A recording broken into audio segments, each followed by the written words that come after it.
Bonjour, je suis Adrian du Centre Mayakovsky et je vais réaliser ici une nouvelle vidéo au sujet du point de vue marxiste-léniniste sur la question nationale. Le léninisme a fait passer la question nationale d'une question purement interne de chaque État à une question internationale, donc une question qui concerne l'ensemble des peuples dans le cadre de la lutte contre l'impérialisme. Le léninisme donne donc, dans ce cadre-là, une nouvelle vision du droit des peuples à l'autodétermination. Pour ces derniers, ce droit doit pouvoir aller jusqu'à ses ultimes conséquences, c'est-à-dire jusqu'à l'indépendance complète, totale, de chaque nation et donc le droit de ces nations à disposer de leur propre État indépendant. Voici ce que disait Lénine afin d'expliquer tout cela. Il disait que l'époque actuelle, donc l'époque de l'impérialisme, est celle de l'oppression croissante des nations du monde entier par une poignée de grandes puissances.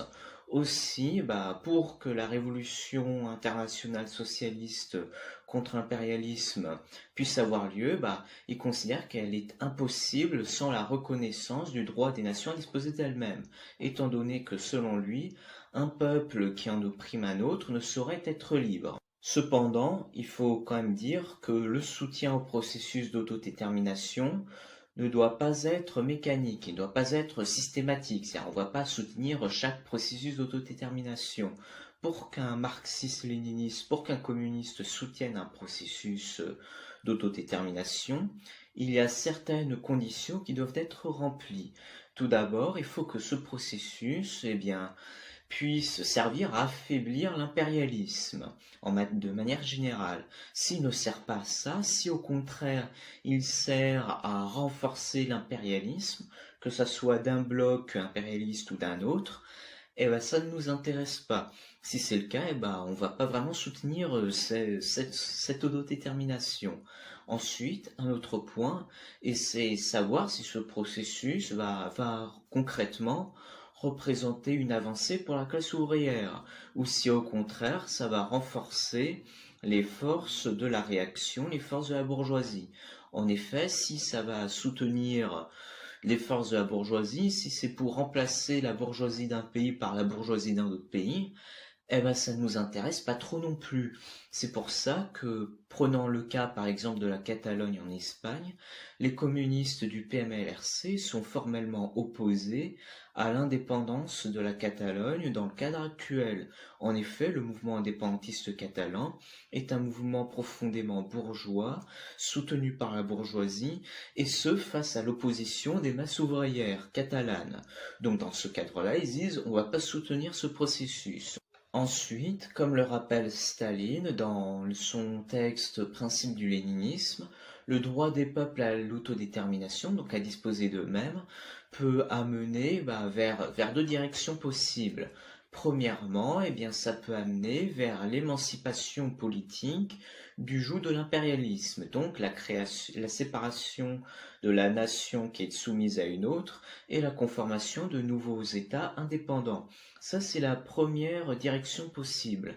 Mais il existe une seconde. En effet, via le droit des nations à disposer d'elles-mêmes, on peut aussi avoir la tendance au rapprochement de chaque nation et donc à l'union volontaire des peuples. En effet, il faut quand même rappeler que le droit à l'autodétermination, c'est les deux. C'est à la fois le droit à la séparation et le droit à l'union volontaire. Un autre aspect important de la position des marxistes-léninistes sur la question nationale est la lutte contre le chauvinisme et le nationalisme petit bourgeois. En effet, la question de classe doit toujours être placée avant toute autre question, donc y compris avant la question du sentiment national. Le marxisme considère le nationalisme et le chauvinisme, donc que ces choses-là ne peut mener qu'au renforcement des bourgeoisies nationales, éloignant ainsi le prolétariat de cette nation de son émancipation en tant que classe, de par le caractère interclassiste de ces mouvements. Maintenant que nous avons compris ces quelques points, essayons de voir qu'est-ce que la nation selon le marxisme-léninisme. La définition marxiste-léniniste de la nation est la suivante. La nation est une communauté stable, historiquement constituée de langues, de territoires, de vie économique et de formation psychique qui se traduit en une communauté de culture. Développons cela par parties. Tout d'abord, une nation est une communauté d'hommes. Je crois qu'on est d'accord déjà sur ça. Une nation n'est pas quelque chose de racial, mais une communauté historiquement formée. Il arrive que des nations soient formées par différents groupes ethniques.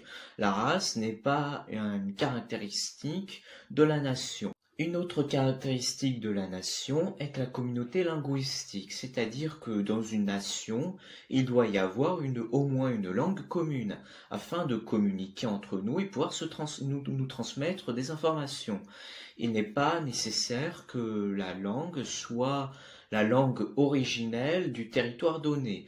Pour citer un cas, on peut parler de la Colombie par exemple, et les langues originaires, les langues maternelles de ce territoire ne sont pas les langues parlées par l'ensemble de la population. Cependant, ils parlent tous une langue qui est la langue de l'empire qui les opprimait. Cependant, malgré ça, ils sont toujours une nation à part entière, étant donné qu'ils ont une langue commune qui leur permet de communiquer, de transmettre leur culture. La communauté de territoire est une autre caractéristique fondamentale de la nation. Comme le disait Staline, une nation ne se constitue que comme le résultat des relations durables et régulières, que comme le résultat de la vie commune des hommes, et ce de génération en génération. Or, une longue vie en commun est impossible sans un territoire commun. Il donne l'exemple de l'Angleterre et des États-Unis pour expliquer ça dans son texte, donc le marxisme et la question nationale. Prenons-nous l'exemple de l'Angleterre et du Canada. Avant, ils peuplaient tous un même territoire, mais une partie de la population de l'Angleterre a migré vers le Canada pour former une nouvelle nation sur un autre territoire. La diversité des territoires s'est terminée par la formation de deux nations différentes. Le lien économique, donc la communauté de vie économique, est aussi une caractéristique de la nation. Le lien économique réunit les différentes parties de la nation, générant ainsi un sentiment d'unité. Par exemple, si on reprend l'exemple du Canada et de l'Angleterre, ces liens économiques n'existent pas. C'est l'une des raisons pour lesquelles aussi ils ne forment pas la même nation. Enfin, la dernière caractéristique de la nation est la communauté psychologique, reflétée par une communauté de culture, une communauté culturelle. Le caractère ou le sentiment national n'est pas un sentiment abstrait, donc en dehors de la réalité, d'une manière métaphysique au sens philosophique. C'est le reflet des conditions matérielles de la vie. C'est, comme le disait Staline, la condensation des impressions reçues de la matière. Et par conséquent, quand la matière change, ce sentiment change aussi. Le caractère national s'exprime pas dans les particularités de la culture générale et générale à toute la nation. Enfin, pour terminer ce point-ci, on doit aussi dire que la nation, en tant que phénomène historique, doit être traitée dialectiquement. En effet, des nations naissent, d'autres restent comme elles sont, et d'autres disparaissent avec le temps. Elles sont soumises, comme toute chose en ce monde, aux lois de la dialectique. On a réalisé une vidéo là-dessus d'ailleurs. Des lois qui exigent qu'absolument tout soit en constante transformation. Une nation, pour être considérée comme telle, doit remplir toutes les caractéristiques précédemment exposées. Car si une seule de ces caractéristiques n'est pas là, selon un marxiste-léniniste, on n'aura donc pas affaire à une nation, et ce malgré le fait que tous les autres soient bien là. Une autre chose qui rentre fréquemment dans les débats entre individus se disant révolutionnaires est la question du centralisme et du fédéralisme.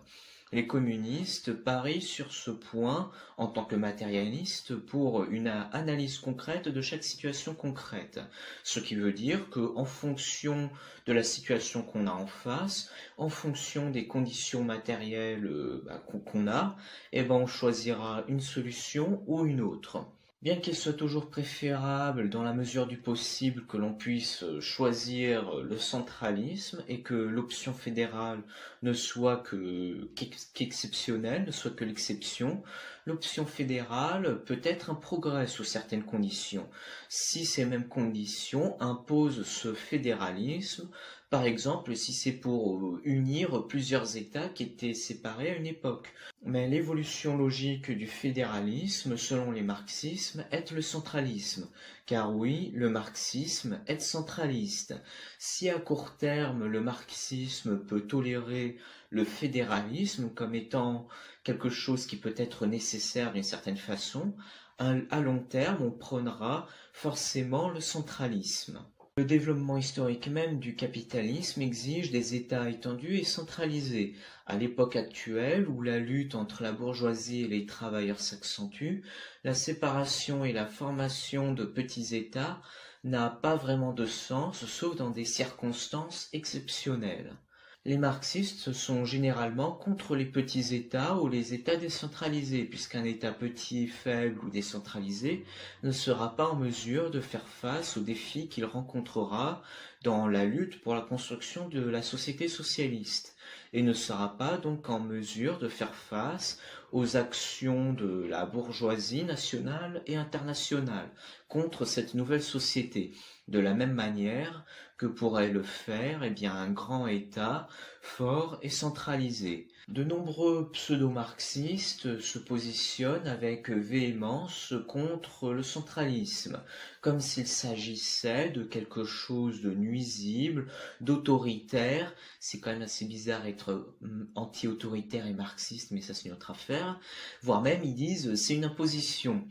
Nous sommes contre le centralisme forcé, bien entendu. On n'est pas favorable, les marxistes, à quelque chose qui soit imposé.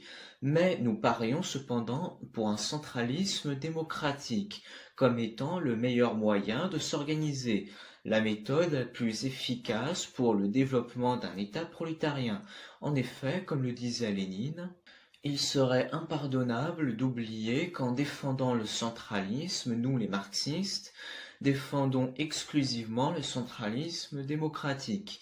À cet égard, l'esprit petit bourgeois en général et l'esprit petit bourgeois nationaliste en particulier ont tellement embrouillé ce problème qu'il nous faut donc une fois de plus se consacrer un certain temps afin de démêler certaines choses qui peuvent être dites. Loin d'exclure l'autonomie administrative locale, le centralisme démocratique exige au contraire l'un comme l'autre. En effet, comme le disaient des marxistes tels que Rosa Luxembourg, l'autonomie administrative locale est nécessaire pour le centralisme prolétarien, pour le centralisme socialiste. Ils ne sont pas contradictoires, ils sont complémentaires et nécessaires l'un comme l'autre pour le bon fonctionnement du socialisme. Certains dans cette vidéo auraient peut-être souhaité que je parle de l'internationalisme, de la question du patriotisme, parce que oui, et je le dis tout de suite, on ne peut être marxiste sans être patriote. Je le dis comme ça c'est clair. Vous, comme ça, s'il y en a qui sont pas contents, ils gueuleront sur les commentaires, mais je m'en fous un petit peu à vrai dire.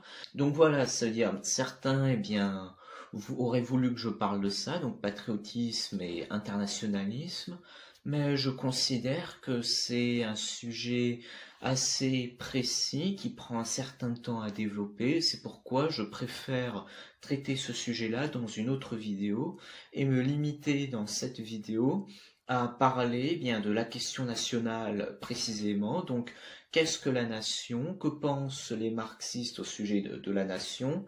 Comment nous interagissons autour d'elle? Si on doit donc accepter qu'elle soit indépendante ou non, sous quelles conditions? Et aussi, est-ce que nous sommes pour qu'elle soit fédérale, centraliste et ce genre de choses? Je voulais aujourd'hui me centrer sur cette question-là et dans une autre vidéo, peut-être dans 2 semaines ou quand j'aurai le temps, je pourrais faire une autre vidéo plus précise sur l'internationalisme et le patriotisme. Mais ne vous en faites pas, cette vidéo viendra. J'espère en tout cas que cette vidéo vous aura paru intéressante, qu'elle vous aura plu, et si c'est le cas, je vous invite à vous abonner à notre chaîne YouTube, à partager son contenu, à cliquer dans la cloche et aussi à regarder les autres vidéos que nous avons pu réaliser. Et aussi, si vous voulez approfondir certaines choses, si vous voulez, vous venez avec l'objectif précis de vous former, d'apprendre des trucs et aussi qu'on puisse discuter un petit peu entre nous, eh bien, je vous invite aussi à entrer dans notre serveur Discord. Je vous dis donc à la prochaine, dans une prochaine vidéo au Centre Mayakovsky.